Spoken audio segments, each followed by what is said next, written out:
over, but we are queued up here. This could be a decisive game as Tony looks to close out the series. Trent needs to make a comeback. Yeah, and Trevenant is going to be faced up against the Altaria here. So a bad lead for Tony. It's not terrible because you do neutral Shadow Claw damage, but there's that safe swap Umbreon. We thought Umbreon was going to be a force. There is just nothing to handle it. This is the best answer because you have that Moonblast available. Yeah, we talk about offering things up. Seeing the Umbreon come out right now when you have Trevenant and that Lickitung in your back line is just so critical. I think Trent needs to manage the situation perfectly, but this is a good first step. Yeah, and will there be a bait? No, just going straight for the Moonblast. You might want to Protect Shield up, and there comes the Protect Shield because Umbreon, as you can see, against the back line is also amazing. So Umbreon has that flexibility to swap in a matchup, throw a bunch of charge moves, use some Protect Shields, and then get on out of there. Maybe we will see Tony do that today. We've talked about Umbreon players before. They never leave empty-handed. They always have some additional energy. As you see, just one more Snarl to the foul play. He's going to throw this one here. The problem, though, to Butters is I don't think this is enough to KO. I think Altaria gets another charge attack. I don't think so either, but I mean, imagine if this Umbreon double protects shields here. We have to think that Altaria is the best answer. We don't, we know more than the competitors do, but if they know this is what you're staying in, no, it's a no protect shield. Actually just letting the Umbreon go. I don't know if this is gonna be enough. It's super effective, and no, it's not quite enough, so you might get the Snarl down, so you come out with a foul play or a Psychic, which will be impactful, but against a Lickitung, not gonna do too much. Not gonna send this energy into a very super effective place, just gonna deal some neutral damage to that bulky Lickitung, and what a tough matchup. But look at this. This is actually key because he's able to keep his own Trevenant away from the normal type.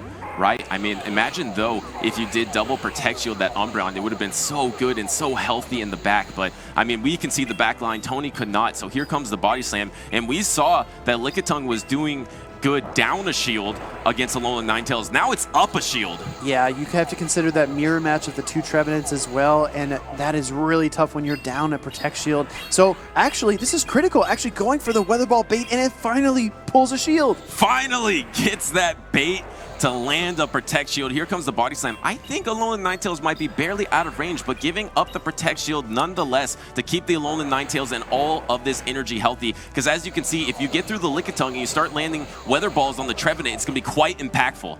Yeah, quite impactful indeed. Oh my goodness, what a great no shield here by Trent. This could easily have been the Dazzling Gleam, which makes things a lot more troublesome, but going for the double Weather Ball instead, this is a consistent play, and actually deciding to no shield here. Because I think Lickitung survives and is going to get close to the body slam. Do you swap on the body slam? You try to swap on the body slam, but it is banked. It is banked for the in-game. Alolan Ninetales might get knocked out to that later on, but there's no Protect Shields remaining for one of these Trevenants, so you had the bait with the Seed Bomb first. We've got splinters flying everywhere as these Trevenants just claw away at each other. The Seed Bomb bait does pull away that final Protect Shield, but now the Shadow Ball is impending. This is way more than enough. This could knock down a whole forest of Trevenants. Yeah, at least two of them, as the Shadow Ball does knock out, take out the Trevenant. And the thing is, the Alolan Ninetales does not have much energy, so they're just reaching for the next move. Here comes the Weather Ball, though. And the thing is, though, I think this Alolan Ninetales is in range of the Lickitung. Really smart bank as the Trevenant goes down, but there's a body slam ready. Here comes Lickitung, and here comes the body slam.